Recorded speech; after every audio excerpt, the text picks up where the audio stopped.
Knife and fork for baby back ribs? Well, somewhere along the way, baby back ribs got relegated to picnics and cookouts. Not tonight.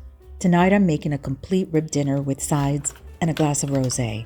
Don't get me wrong, I love sticky ribs, but I'm not going for picnic energy tonight. And that's why I'm starting them in a 350-degree oven with just salt, garlic powder, and black pepper. This way they stay tender and moist, but don't taste like a backyard cookout. Don't worry, they'll hit the grill later.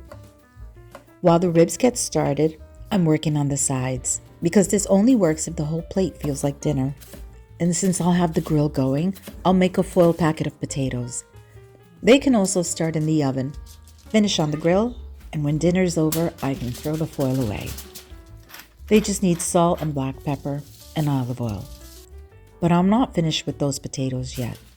They'll get a little bit more attention later. And while I'm at it, I'm roasting a head of garlic too. And because ribs are quite rich, I want something fresh on the side. A creamy slaw is great at a picnic, but tonight I'm going with a vinaigrette instead.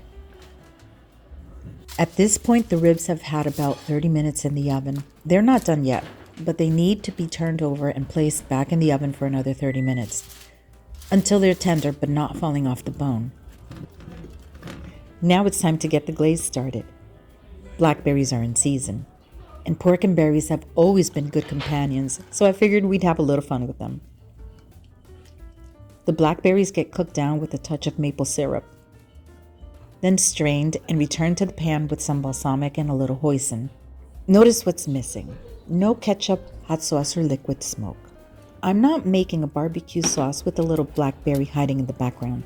I'm making a blackberry glaze, but the maple, balsamic, and hoisin keep it from tasting like jam. Oh, and by the way, I used high-density balsamic here, not a reduction. Now the ribs are tender. They just need a little char. So let's get them on the grill along with the potatoes.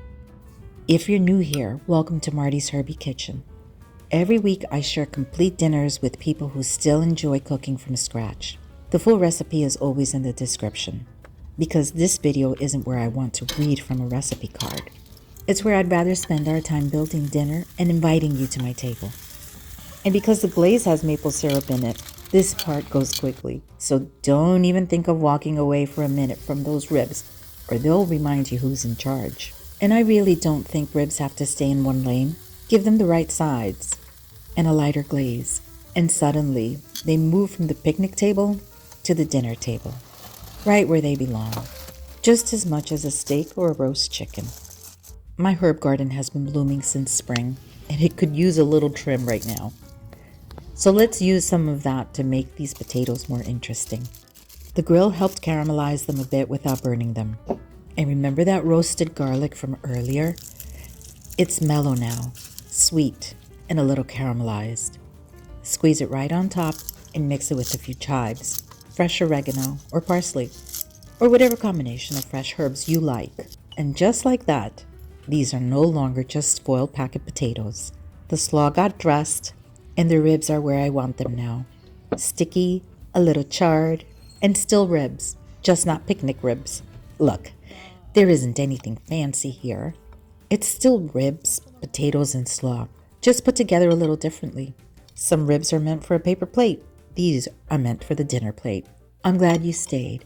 Thanks for joining me this evening. I'll see you at the next table.